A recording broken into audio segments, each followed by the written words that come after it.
Es ya un vehículo más en las ciudades y desde hoy ya están regulados.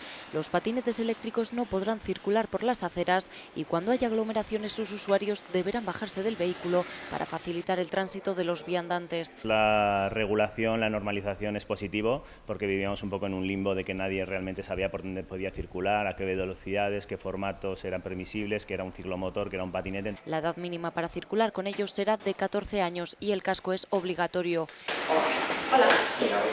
Además, la nueva ordenanza limita la velocidad según el tipo de vehículo. Los de tipo A, es decir, patinetes, plataformas y monociclos, deberán circular a un máximo de 20 km por hora. Los de tipo B, patinetes de mayores dimensiones, a 30. Y los de tipo C, los ciclos de más de 2 ruedas, a 45. Lo que echamos de menos es que haya habido una mejor información de cara a una campaña más seria por parte del Ayuntamiento para informar a los usuarios de qué tipo de patinetes son los válidos, los que se pueden mover y cuáles no. Esta nueva regulación también afecta a las bicicletas. Desde hoy será obligatorio su tránsito por la calzada o el carril bici y los vehículos a motor deberán facilitar su circulación moderando la velocidad.